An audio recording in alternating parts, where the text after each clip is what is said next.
Seguro que algunas de las que estáis escuchando os llamáis Marta, ¿verdad? Pues enhorabuena, porque hoy vamos a hablar de Santa Marta. ¿Quién fue Marta? ¿Quién fue Marta? Bueno, conocéis que había tres hermanos, Marta, María y Lázaro, y vivían en Betania. Betania es una aldea muy cercana a Jerusalén. Betania está distante como unos 5 kilómetros de Jerusalén. Yo cuando estuve una época viviendo en Jerusalén, en concreto vivía en Betania, pegado a Betania, y caminando a Jerusalén, ¿qué me llevaba? 40 minutos más o menos, o sea, ni 5 kilómetros, quizá me he pasado, ¿no? O sea, está al lado. De hecho, Jerusalén hoy día ha crecido tanto que Betania está pegada, literalmente, ¿no? En aquella época era una aldea separada, pero que Jesús utilizaba, digamos, como ciudad dormitorio. Hoy existe este concepto, ¿no? O sea, Jerusalén, en las grandes fiestas de peregrinación judías, que eran la Pascua, Pentecostés y la fiesta de las tiendas, de los tabernáculos, se llenaba de gente, no se cabía, era imposible encontrar un lugar, y la gente solía ir pues a posadas o aldeas muy cercanas, a pueblitos que estaban rodeando Jerusalén.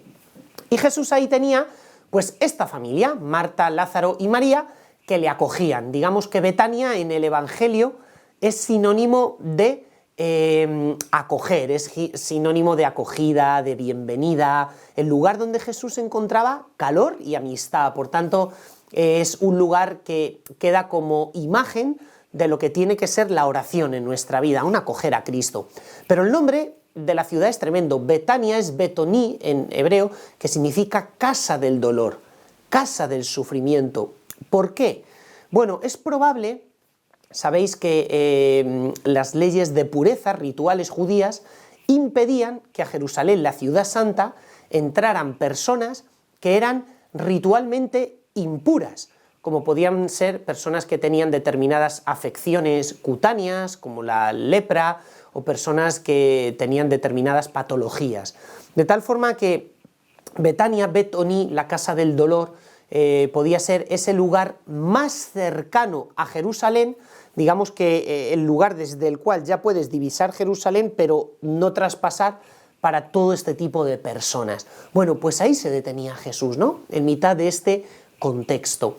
¿Y qué representa Marta? Todos conocemos esa escena en la cual Marta está a los pies de Jesús, pero no siempre era así, porque ella se desvivía. Jesús cuando llegaba no llegaba solo, llegaba pues un montón de discípulos, 70, apóstoles 12, multitudes que lo seguían, entonces hacía falta, pues no sé, un ejército para preparar la acogida. Y tenemos esta frase dirigida de Jesús a Marta: Marta, andas inquieta e intranquila, pero solo una cosa es importante. Bueno, todos llevamos vidas ajetreadísimas, ¿eh? Hace mucho que pasamos de la agenda de papel, donde escribíamos cualquier cosa, y todos llevamos con la agenda esta de Google en la pantalla del teléfono, y es para volverte loco, porque clicas ahí en la pantalla y te salen 800 cosas que hiciste ayer, 1000 que tienes que hacer hoy y 800.000 que tienes que hacer mañana. Y hay veces que dejamos que los agobios y las preocupaciones de la vida ahoguen a Dios.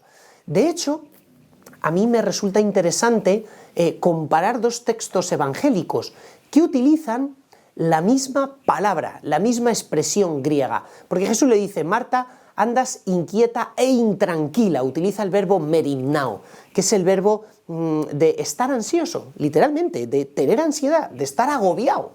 Bueno, pues cuando Jesús, no sé si os acordáis, en el capítulo 4 de San Marcos cuenta la parábola del sembrador, dice que sale el sembrador a sembrar, tira un montón de semilla por el campo, una cae en terreno pedregoso, otra al borde del camino, otra en terreno bueno, pero que otra cae entre zarzas. La semilla crece, muy bien, pero las zarzas que hacen la agobian.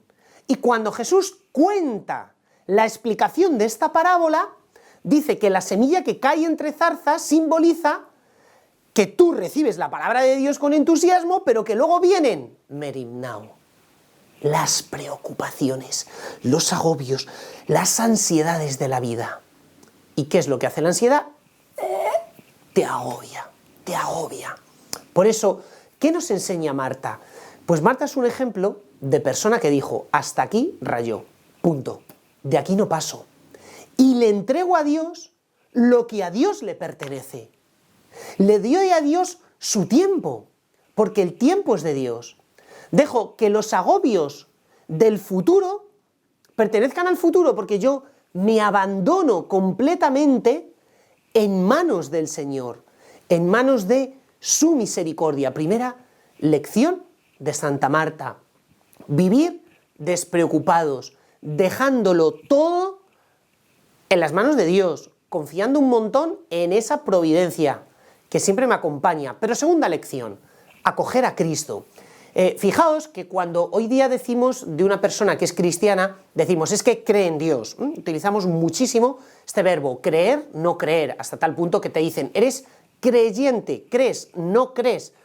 Pero en el Evangelio, el verbo creer, que es el verbo pisteuo, se utiliza bastante, pero se utiliza otro verbo, el verbo lambano. ¿Qué significa ese verbo lambano? Es el verbo acoger.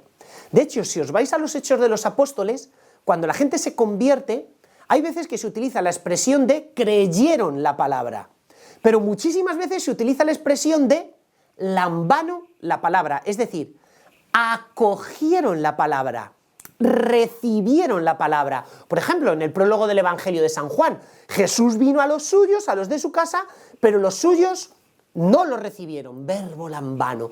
¿Por qué es interesante esto? Porque Marta tiene esta actitud, la actitud de acoger, la actitud de recibir a Cristo. Verbo lambano. De tal forma que creer no es simplemente tener un contenido en la cabeza a nivel de ideas, sino que creer, como decía mucho Benedicto XVI en su primera encíclica, es acoger, encontrarte con una persona, que es la persona de Cristo, y dejar que entre en tu vida. Es decir, la fe afecta y va mucho más allá del simplemente creo en Dios, no creo en Dios, tengo una idea en la cabeza. No, es que acojo, recibo a Cristo en mi propia vida, en mi propia casa, ¿no? Como hacía Marta, con las puertas siempre abiertas. Pues querida familia, feliz tiempo de Pascua.